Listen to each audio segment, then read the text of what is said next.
नमस्कार, मी श्रीरंग खरे. एनडीटीव्ही मराठीमध्ये आपल्या सगळ्यांचं स्वागत. नगरपालिका निवडणुकांचे निकाल लागलेले आहेत आणि या निवडणुकांमध्ये सगळ्यात जास्त लक्षवेधी लढत होती, तर ती पालघर आणि डहाणूमध्ये. पालघर आणि डहाणूमध्ये नेमकं काय झालं, या संदर्भात आपण या आधीच्या एपिसोडमध्ये देखील बघितलेलं होतं. मात्र आपल्यासोबत कुंदन संकेत, शिवसेनेचे जिल्हाध्यक्ष, आपण त्यांच्याकडनं पालघर, डहाणूमध्ये नेमकं काय-काय घडत गेलं, राजकीय परिणाम त्याचे काय बघायला मिळाले, या संदर्भात चर्चा करणार आहोत. कुंदनजी, तुमचं स्वागत आहे. डहाणू नमस्कार. आणि पालघरमध्ये शिवसेना आणि भाजपची युती होणार होती अशा बातम्या येत होत्या. हे खरं आहे का? नाही म्हणजे अशा औपचारिक अशी बैठक आमची झाली नव्हती. परंतु शिंदे साहेबांचा पहिल्यापासूनचा दृष्टिकोन हाच होता आणि आमचाही होता. कारण लोकसभा तुम्ही बघितलं असेल तर आम्ही महायुती म्हणून लढलो. विधानसभेला म्हणून आम्ही महायुती म्हणून लढलो. तर आमची इच्छा होती, की या नगर परिषदेच्या निवडणुकीमध्ये सुद्धा पालघर आणि डहाणूमध्ये जर नीट सामंजस्याने झालं तर आपण युती करावी हा आमचा दृष्टिकोन होता. हं. परंतु समोरून असा कुठलाही त्या स्वरूपाचा पॉझिटिव्ह सकारात्मक दृष्टिकोन नसल्यामुळे मग आम्हाला आमचा निर्णय घ्यावा लागला आणि शिवसेना लढावं लागलं. बरं. तुमचा आक्षेप नेमका कुठल्या गोष्टीवर होता? कारण एक बघायला मिळालं, भरत राजपूत जे भाजपचे जिल्हाध्यक्ष आहेत, त्यांच्या हं. कार्यशैलीवर शिवसेनेचा आक्षेप होता, अशा बातम्या येत होत्या. भाजपवर आक्षेप होता, भरत राजपूत यांच्या कार्यशैलीवर आक्षेप होता का दोघांवर आक्षेप होता? नाही, भाजपावर आक्षेप असण्याचं कारण नाही. भारतीय जनता पक्ष आमचा मित्र पक्षच आहे. त्यामुळे नेहमीच आमचं सहकार्याचं धोरण राहिलेलं आहे. परंतु पर्टिक्युलरली भरत राजपूत हे जे जिल्हाध्यक्ष इथले आहेत, यांची जी कार्यशैली आहे ही वास्तविक महायुतीच्या धोरणाला विसंगत आम्हाला आतापर्यंत वाटली आहे. कारण जेव्हा लोकसभा निवडणूक होती तेव्हा सुद्धा पण त्यांचं जे वागणं होतं, हे हं. शिवसेनेला डिवचणारं होतं. विधानसभेच्या वेळेला पण तीच परिस्थिती होती आणि आता जेव्हा त्यांचं जे काही स्टेटमेंट्स इकडे येत होते, ते बघता आम्ही खूप संयम ठेवून होतो. आम्ही आमच्या प्रतिक्रिया मी पण एक जिल्हाप्रमुख म्हणून दिल्या होत्या. पण आमचा संयम एक महायुतीला कुठेही मिठाचा खडा पडू नये, या दृष्टिकोनातूनच होतं.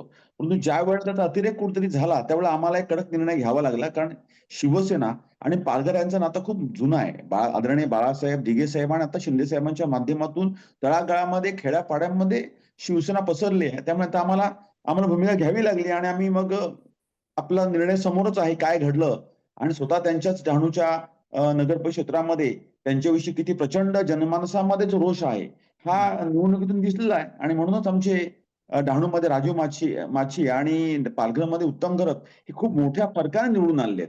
म्हणजे हं. असं नाही की 500, 1000, 4000च्या वर मताधिक्य हे डहाणूमध्ये मिळालं हं. आणि तिकडे स्वतः भरत राजपूत जिल्हाध्यक्ष असताना हे त्यांना पराभूत व्हावं लागलं. ह्याच्यावरून आपल्याला समजतं की नेमकं काय शिवसेनेविषयी लोकांची आत्मीयता आहे आणि जे प्रेम आहे शिंदे साहेबांच्या नेतृत्वावर. तुम्ही उल्लेख केलात, की भरत राजपूत यांनी काही स्टेटमेंट केली, त्याच्याकडे तुम्ही कानाडोळा केलात. नेमकी काय स्टेटमेंट केली, ज्यामुळे शिवसेना दुखावली गेलेली होती? नाही, त्यांचं म्हणणं असं होतं, की शिवसेनेचं अस्तित्व आम्ही 80% आहोत. इतर 20% सर्व काही राजकीय पक्ष आहेत. म्हणजे बालिशपणाचं वक्तव्य होतं. वास्तविक एखाद्या पक्षाचा जिल्हाप्रमुख हा महायुतीची मोठ बांधणारा असला पाहिजे आणि विशेषतः तो जर राजकीय पक्ष आमच्यातला जर मोठा भाऊ असेल, तर त्याने एक भूमिका अशी बजावली पाहिजे, की सर्वांना एकत्र करण्याची भूमिका बजावली पाहिजे. त्यामुळे हं. त्यांची जी भूमिका होती, की आम्हाला काही कोणाची गरज नाही. आम्ही स्वतःच्या मताधिक्यावर आम्ही 27 सीट निवडून आणू डहाणूमध्ये. अ, हं. आम्ही जिंकणारच आहोत आणि आम्हाला कोणी हरवू शकत नाही. ह्या ज्या गोष्टी होत्या, ह्या अतिशय ह्याच्या होत्या आणि मग शेवटी आम्हाला आमचाही संयम आम्ही ढळू दिला नाही. परंतु राजकीयदृष्ट्या संयम आम्हाला सोडावा लागला आणि बरं. उतरावा लागला. रणांगणामध्ये काय घडलं, हे पालघर आणि डहाणूच्या जनतेने दाखवून दिलेलं आहे, की पालघर आणि डहाणूच्या जनतेमध्ये अजून प्रचंड प्रेम हे शिवसेनेविषयी आहे, धनुष्याविषयी आहे आणि शिंदे साहेबांच्या नेतृत्वावर त्यांचा पूर्ण विश्वास आहे, हे आता दाखवून दिलं. त्यामुळे बरं. त्यांना त्यांचंच वक्तव्य आता तो बीजेपीचा कल आहे त्यांनी काय करावं. परंतु त्यांची भाषा ही युतीला कुठेही पुढे नेणार नव्हती आणि म्हणून बरं. आपला निर्णय घ्यावा लागला आणि प्रचंड मताधिक्य आम्हाला मिळालेलं आहे. तुम्ही म्हटलात, की त्यांची भाषा युतीला पूरक अशी नव्हती. या संदर्भात एकनाथ शिंदे यांच्याशी तुमचं काही बोलणं झालेलं होतं? त्यांनी काय सल्ला दिला तुम्हाला? नाही शिंदे साहेबांशी आम्ही वारंवार शिंदे साहेबांचा नेहमीच कल हा महायुतीच्याच बाबतीमध्ये असतो. त्यांचं असतं, की आपण शक्यतो सर्वांशी जुळवून घेतलं पाहिजे. परंतु ज्यावेळेला स्थानिक स्वराज्य संस्थांच्या निवडणुकीमध्ये कार्यकर्त्यांच्या ताकदीवर ही निवडणूक लढवायची असते हं. आणि कार्यकर्ता हा सार्वभौम असतो. जो कार्यकर्ता लोकसभेला आणि विधानसभेला आपल्याला महायुती म्हणून निवडून देतो, हे त्यांची वेळ येते. त्यावेळेला मग आम्हाला ही आग्रही भूमिका साहेबांकडे मांडावी लागली, की हं. "साहेब असं वारंवार होतंय. आणि मग हा निर्णय त्या स्तरावर, जिल्हा स्तरावर घ्यायचा असल्यामुळे आणि त्यांच्याचकडनं एक टोक गाठलं गेलं असल्यामुळे आम्हाला तो निर्णय घ्यावा लागला आणि मग आम्हाला ते आपल्या समोर चित्र आहेच, की पालघर आणि डहाणूमध्ये एक हाती म्हणजे डहाणूमध्ये नगराध्यक्ष हं, जो लोकांचा जो रोष होता. हं, मी पुन्हा सांगेन, की डहाणूमध्ये आम्हाला आम्हाला असं वाटत होतं, की युती व्हावी. असं हं. मी अजूनही जिल्हा प्रमुख म्हणून तुम्हाला सांगेन. परंतु बरं. जेव्हा आम्हाला लोकांचाही कल दिसला, की जो एका अति आत्मविश्वास किंवा एक जो अहंकार असतो माणसाला, हं. त्याच्या उपर डहाणूकर जनतेनेही निवडणूक स्वतः हातामध्ये घेतली आणि ते शिवसेनेच्या सोबत आली आणि बरं. आमच्यासोबत एक सर्वांची एकत्रित म्हणून बांधली गेल्यामुळे आम्हाला विजय मिळाला. त्यामुळे साहेबांचं म्हणणं नेहमीच युतीच्या धोरणाच्या सोबत असतं. परंतु हं, आम्हाला ही भूमिका साहेबांकडे मांडावी लागली, की साहेब आता हे पाणी डोक्यावरनं गेलेलं आहे. हं. आता आपल्याला लढावं आणि साहेबांनी आम्हाला तो अधिकार दिला आणि आम्ही आमच्या स्तरावर हं, कार्यकर्त्यांच्या आग्रहाखातर आम्हाला निर्णय घेऊन हा हं. निर्णय आम्ही घेतला देखील आणि तो योग्यही ठरला आणि पालघर आणि डहाणू जनतेने सर्वस्वी प्रेम हे शिवसेनेवर आणि शिंदे साहेबांवर व्यक्त केलेलं आहे. बरं. आता 4 पैकी 2 नगर परिषदेच्या वर नगराध्यक्ष भाजपचा बसलेला आहे आणि 2 ठिकाणी नगराध्यक्ष शिवसेनेचा बसलेला आहे. या निकालानंतर भविष्यातील राजकीय परिस्थितीवर नेमका काय परिणाम होईल असं तुम्हाला वाटतंय? एकनाथ शिंदे यांचं स्थान या सगळ्या निकालानंतर म्हणजे संपूर्ण राज्याचा जर विचार केला तर बऱ्यापैकी अजून त्याला बळकटी मिळाल्याचं आपल्याला बघायला मिळतंय. म्हणजे भाजपनंतर जो मोठा पक्ष आहे तो म्हणजे शिवसेना आहे. त्या खालोखाल बरोबर. अजित पवारांची राष्ट्रवादी काँग्रेस आहे. पालघर, डहाणू, जव्हार, वाडा या सगळ्या भागाबाबत जर विचार करायचा झाला, जसा तुम्ही उल्लेख केला, की शिवसेना इथे गेल्या अनेक वर्षांपासून प्रबळ आहे. भविष्यात नेमकं या निकालाचे काय परिणाम जाणवतील? प्रथमतः मी आपल्या माध्यमातून महाराष्ट्रातील जनतेचंही आभार व्यक्त करतो, की त्यांनी शिंदे साहेबांच्या नेतृत्वावर पुन्हा एकदा शिक्कामोर्तब ही खूप मोठ्या स्तरावर केलेलं आहे. जे त्यांनी त्यांच्या मुख्यमंत्रीपदाच्या कारकिर्दीमध्ये जे काही सर्वसमावेशक असे काही निर्णय घेतले, या निर्णयांचा पगडा इतका प्रचंड आहे, की अजूनही ती गती ही खूप जोमाने सुरू आहे. नगर परिषदेच्या निवडणुकीमध्ये तर ही जी घोडदौड तुम्ही जर बघितलं, तरी खूप संबंध महाराष्ट्रासह पालघरमध्येही खूप मोठ्या स्तरावर कारण पालघर आणि डहाणू ह्या सर्वात मोठ्या नगर परिषद आहे. हं, म्हणजे जर तुम्ही एकूण कंपॅरेटिव्हली जर बघितलं पालघरमधल्या इथे 4 नगर परिषदा झाल्या. त्याच्यामध्ये एक नगरपंचायत होती वाडा, अ, डहाणू जव्हार नगर परिषद होती. पालघर ही सर्वात मोठी नगर परिषद या पालघर जिल्ह्यातली आणि जिल्ह्याचं जे महत्त्वाचं केंद्रबिंदू आहे ते पालघर आहे. आणि डहाणू हे आज तुम्ही बघताय डेव्हलपमेंटच्या माध्यमातून डहाणू हे प्रचंड मोठ्या मार्गावर आहे आणि त्या बरोबर. खालोखाल डहाणू हे खूप मोठी नगर परिषद होती. आणि हा जो निकाल आहे, हा खूप काही सांगणार आहे. हा सांगतोय, की शिंदे साहेबांच्या नेतृत्वावर पालघरच्या जनतेचा पूर्ण विश्वास आहे हं, आणि या निवडणुकीतून हे सिद्धही झालंय. राहिला विषय आम्हाला सर्वांना सोबतच घेऊन जायचा आहे. कारण शेवटी निवडणुकीमध्ये आमचे नेते काही निर्णय हे आमच्या स्तरावर होत असतात. परंतु काही निर्णय हे नेतृत्व हे डिसाईड करत असतं आणि आम्ही शिवसैनिक जे आहोत, मी मी जरी जिल्हा प्रमुख असलो, तरी आम्ही शिवसैनिक म्हणून आदेशाचं तंतोतंत पालन करणारे आम्ही असतो.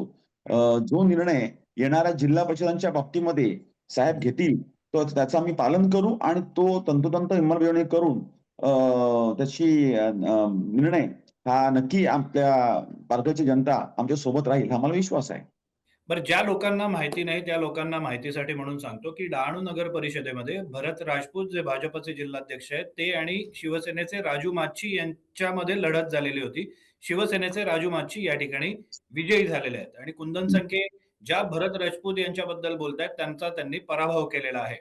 आता या ठिकाणी कुंदनजी असं बोललं जात होतं आणि जे आता अनेक जण उघडपणे पण बोलायला लागलेले आहेत, की राजू माच्छी यांच्या पाठीशी उद्धव ठाकरे यांची शिवसेना, राष्ट्रवादी काँग्रेस, अजित पवार गट, शरद पवार गट आणि कम्युनिस्ट पार्टी यांनी देखील आपली ताकद पणाला लावलेली होती आणि हे सगळे मिळून राजू माच्छी यांच्या आणि शिवसेनेच्या पाठी उभे राहिलेले होते. हे खरं आहे का? बघा एक गोष्ट मी मान्य करीन, की शिवसेना, राष्ट्रवादी शरद पवार साहेबांचा गट आणि आपलं राष्ट्रवादी अजित पवार साहेबांचं हे आम्ही एकत्र लढलो.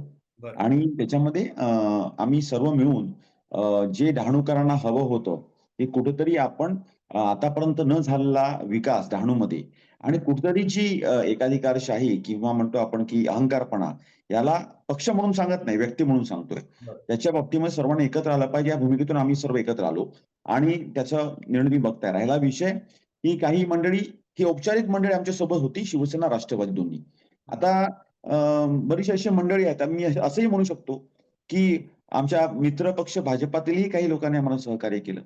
बरं. त्यामुळे अ, अ, जे शिवसेना उभाटा गट आहे किंवा सीपीएम ह्यांचं जर सहकार्य मिळालं असेल, तर निश्चित आमच्याकडे चांगली गोष्ट आहे. बरं. आणि भविष्यात गरज लागली तर अशाच पद्धतीनं या सगळ्या पक्षांचा शिवसेनेला पाठिंबा मिळेल का? नाही, आता बघा कसं आहे, की प्रत्येक ठिकाणची परिस्थिती वेगवेगळी असते. हं. तुम्ही या शब्दाच्या अ, अ, आमची युती ही महायुती ही सेना, भाजप, राष्ट्रवादी ह्यांच्यासोबत आहे आणि जो काही निर्णय शिंदे साहेब घेतील त्याला आम्ही इम्प्लिमेंट करू. आमची पहिली प्राथमिकता हीच आहे आणि सर्वोच्च प्राथमिकता पालघरकरांच्या बाबतीतच्या कसं पालघरकरांचा स्वार्थ साधता येईल, पालघरच्या जिल्ह्यातील जनतेचा कसा स्वार्थ साधता येईल. वैयक्तिक स्वार्थामध्ये आमचा इंटरेस्ट नाही. आम्हाला सर्वांना सोबत घेऊन जायचं आहे आणि या सोबतीमध्ये ज्या पद्धतीने आम्ही लोकसभेला लढलो आणि 2.5 लाखाच्या वर डॉक्टर हेमंत सावरा यांना जिंकून येण्यामध्ये शिवसैनिकांचा खूप मोठा वाटा होता आणि त्याच पद्धतीमध्ये विधानसभेत सुद्धा आम्ही त्यांना मदत केली, त्याने आम्हाला मदत केली. परंतु जेव्हा एखादी लढत ही स्थानिक स्तरावर येते, त्यावेळेला आपल्या सर्वांना सोबत घेऊन जाण्याची वृत्ती असावी लागते. तरच आपण सेना असेल किंवा भाजप असेल किंवा राष्ट्र या सर्वांचा आपण एकत्रित महायुतीचं सरकार जे आपण बघतोय, नगर परिषदांमध्ये पण महायुतीच आपल्याला संबंध महाराष्ट्रामध्ये दिसते. परंतु याला अपवाद फक्त पालघर आणि डहाणूमध्ये आणि विशेषतः डहाणूमध्ये हा अपवाद का ठरला? याला कारण व्यक्तीची ईर्ष्या आणि व्यक्ती अहंकार हा नडला आणि भाजपचेही आमचे सर्व मित्रमंडळी आहेत. त्यामुळे येणाऱ्या निवडणुकीमध्ये आम्ही जो पक्ष आदेश देईल आणि जी काही स्थानिक परिस्थिती असेल, त्या अनुषंगाने आम्ही निर्णय घेऊ आणि आम्ही जिंकू आणि सर्वांना सोबत घेऊ जिंकू, हा मला ठाम विश्वास आहे. धन्यवाद कुंदनजी तुम्ही दिलेल्या या संपूर्ण माहितीबद्दल. कुंदन संखे धन्यवाद. यांच्याशी आपण बातचीत करत होतो आणि पालघर, डहाणू, वाडा, जव्हार इथली राजकीय परिस्थिती नेमकी काय आहे आणि बदलती राजकीय परिस्थिती आणि त्याचे अर्थ काय आहेत हे जाणून घेण्याचा प्रयत्न करत होतो. इथे थांबूया. तुम्ही पाहत राहा एनडीटीव्ही मराठी.